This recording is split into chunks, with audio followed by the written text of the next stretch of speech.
everyone, welcome back to my channel. I'm Tiffany Benson, one part of Team Benson, and it's getting ready to start getting a little bit colder at night. So I picked up something from the dollar store that I am going to share with you guys as a cheap and easy way of covering up your plants and protecting them when it's starting to get colder for a longer period of time. So first, I would like to say thank you for coming back for another day of Vlogmas. This is really exciting. Also, thank you to everybody that has subscribed. For all of you guys that are new, I am Tiffany and I own a small space garden in the middle of the Arizona desert. So hence why I have tomatoes in the middle of December, because we have 120-degree summers. So I am going to be covering up some of my plants today with a little bit thicker of a fabric. And actually, I'm going to be using tarp. Now, what's really cool is that I got this one from the Dollar Tree. So the Dollar Tree sells these tarps and they're already cut to almost like a perfect size for just kind of covering up certain things. So that's the place that I suggest for you guys to find them, because it's not like getting a big giant tarp and then having to cut it up. As you guys know, I have tomatoes next to my broccoli. My broccoli doesn't need a tarp, but my tomato probably could use a tarp. And then I also have tomatoes like over there. You guys can see it on like an arch where it's kind of like an awkward space. So having these pre-cut tarps make life so much easier. So I am going to cover up all of my plants and then show you what they look like afterwards. But first, we are also in night number 3 of Hanukkah. So I start to make a couple of soups, because the first 2 nights I'm all about the fried food and I'm like, yes, let's do it, let's fry everything. But then by like day 3, I kind of need a soup. So I'm making a matzo ball soup, but I like to start my matzo ball soup with a fresh stock and fresh herbs. So I went through my garden, got a couple of herbs, and I'm going to show you what all I have going in my Ninja pressure cooker. Alright guys, so I just wanted to show you this really quick. This is how I make a chicken stock for my matzo ball soup and also make the chicken for it. So I put a Cornish hen, which I find Cornish hens make the best matzo ball soup. Then I have parsley, I have some rosemary in there too as well as thyme. All of these I grew in my garden.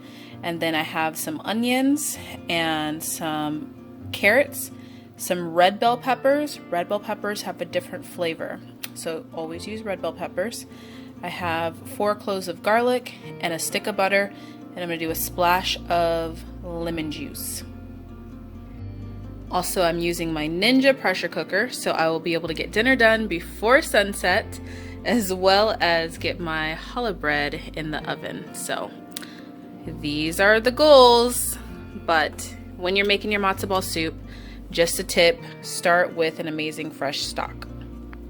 Alright guys, so we're coming back out. I'm going to let that cook inside. I'm pretty excited about it. Now the only things that really need a thicker, kind of like the tarp kind of material, are going to be my peppers, tomatoes, eggplants, and beans, since I decided to start beans in the middle of the winter. So those are only going to be the things that I'm going to cover with a thicker fabric. I'm actually probably going to cover my Malabar spinach too, because my Malabar spinach is supposed to bolt at anything lower than like 40 degrees. Although it's been doing fine, I still want to make sure that it stays warm. Now when I'm covering up the plants, I also want to point out that I am doing it a lot earlier, so before the sun goes down, probably about an hour before the sun goes down, because I want to make sure that it's able to trap in some heat. And then everything else I will just cover with the regular see-through material that I have. Alright guys, so I have covered up pretty much the mint and the peppers, tomatoes, eggplants, and shishito pepper, well, pepper area. I covered up the little mint that's over there. And then I covered up the bush beans and tomato. And then also the tomato and the bush bean. The Malabar spinach I actually want to leave and let's see what happens, because if I can get it to bolt, I do want to try getting it to bolt so I can save seeds. And then I covered up the rest of the peppers, and then the tomato plants, and then also the runner beans over there. So you might be thinking, what happens if I don't have tarp? And there are other things that you can use. As you can see over here, I used a thicker cloth that I use during the summer when I need a lot of shade, and basically I just took it and I double wrapped it. The same thing with this over here. That is just the netting that I would normally use just to cover up things when things aren't so cold, and I just double layered it. And then, or you can use, which we have down here, just a pillowcase to do that as well. So you don't need tarp. It makes it a lot easier. That way if something freezes or something like that, the tarp kind of protects it. But all of these fabrics, like this guys, are gonna be perfect for you. You should use tarp if you're in like a snowy climate or something like that. But for us Arizona deserts gardeners, you can use the tarp, and that will help a lot when you have things that are already fruiting. Or if you can't find enough tarp, just double up and put more layers of the fabrics that you have. So I hope this video helps you guys. I hope that you are planting your desert gardens and you are growing in your gardens and you're just having a great time right now that it's not 1,000,000 degrees. And if you are not in the desert and you're up in the snow, maybe start something inside, grow some microgreens, get to gardening, guys.